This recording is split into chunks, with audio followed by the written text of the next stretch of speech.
It's game day 2. It's game day 2 ng ating NBL Youth NCR.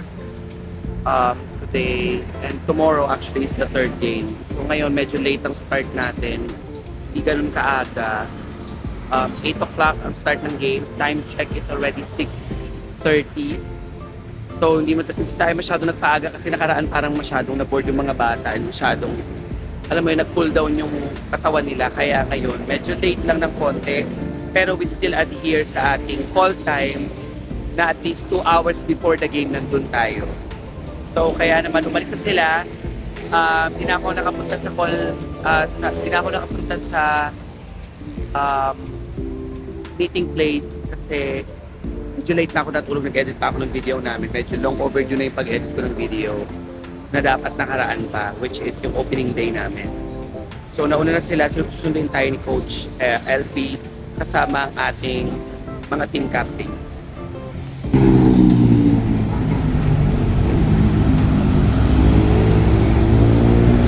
So yun guys, kasama natin ngayon sa kotse si Puno, si Paolo, si Rafi, and of course our driver for today, si Coach LP. So ayan, dala pa rin ng mga jowa. Lagi na lang may matitigas ang ulo. Sinabi nang wag na lang magdala ng jowa. Kung napapanood mo man to kung sino magdala ng jowa, huwag mo na ipanood sa jowa mo to, ha. Hindi ako natutuwa. Iiyak sa'yo.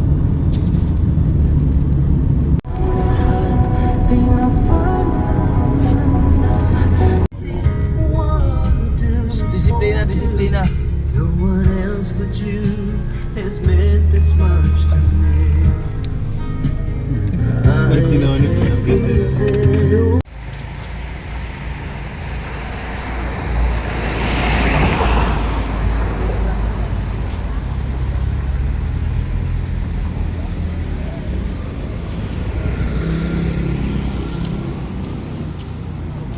Bilisan nyo! Mag-a-adel tayo! Anong kadel? Adel taga. Ito, gusto. Kadel lang po. Ano ba? Gusto mo ka-adel? Oo. Gusto mo? Pwede naman. Gogi, oras 8 na. Bakit ka kain? Gagawin mo na kasi. Gutom daw si Puno eh. Kakain daw. Late kasi nagising si Puno. Ay, gago. Ano tawag talaga? Kapag talaga yun. Dapat selector nyo na lang. Nagtatanggal nga siya ng tubig dun sa box. Ay, linis yan sa sasakyan. Ang bigat nun. Sabi ko mamaya niya nalinisan eh. Sino? Ha? Bakit? Natapon yung tubig. Basang-basa talaga. Pasyungan mo naman, B. Bakit nabasa? Yung sa tumbler nga. Tumbler ko, boss. Okay na yan. Natutuyo naman yan eh. Okay na yan, center na. Akit na rin tayo. Sa taas mo na yan yan. Ilagay mo sa may electric pan doon. Ano ba tayo ngayon, boss? Dark. Oo. Ang damit pa naman ng tubig ko. Damit tuloy. Boss talaga. Buti mo mga sigar ko din nabasa. Hindi katulad ng mga normal naming mga alis ang araw na ito kasi medyo iniklian namin ang oras ng preparation para hindi masyadong mag-cool down ang katawan ng mga bata at hindi masyadong mainit. Kaya naman pag-akyat nila, ay nag-ayos lang sila saglit at nag-warm up na rin sila.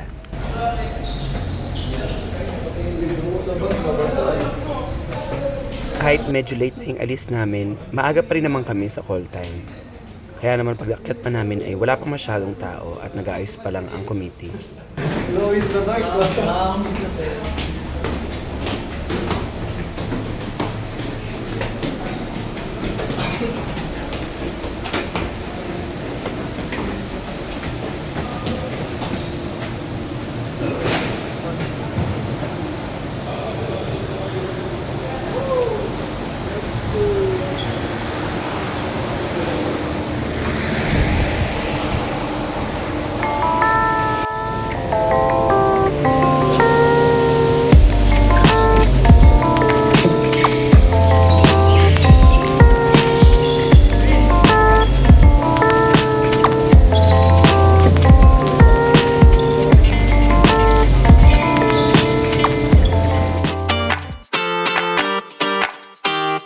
Warm up time na nga ng ating mga Reapers kaya naman nagsuot na sila ng kanilang mga uniforms at ng kanilang mga rubber shoes. Late nag-asikaso si Puno kaya may dala siyang pagkain at kahit ilang minuto na lang bago mag-start ang game ay kumakain pa rin siya. Talaga naman Puno.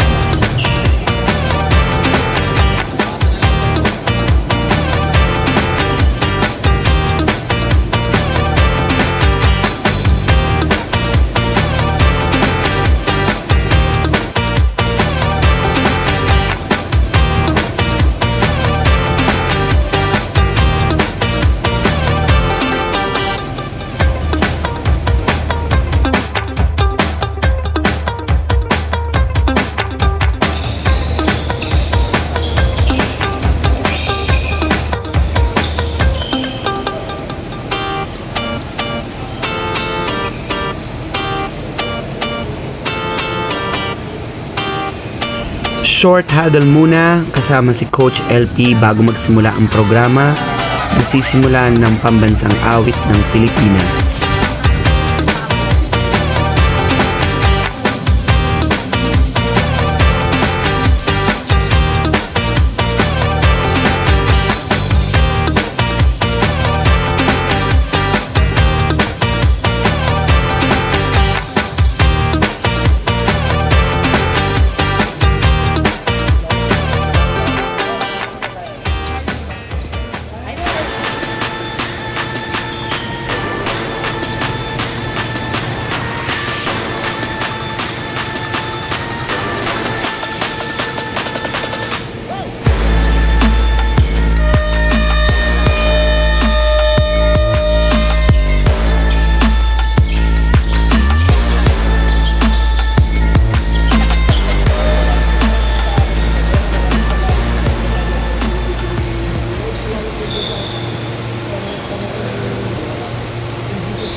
Hey, what's our mantra?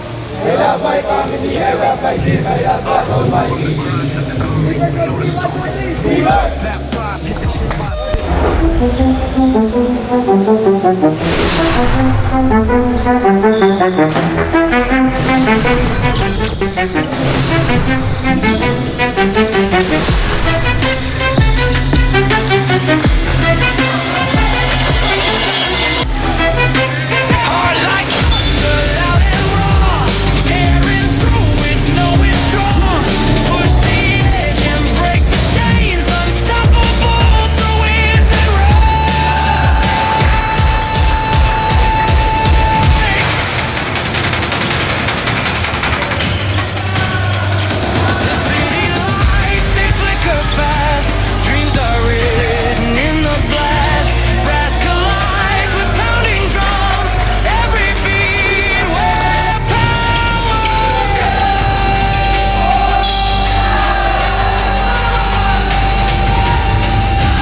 Natapos ng payapa ang game at masayang masaya ang CMTV Reapers at ako dahil walang masyadong nasaktan.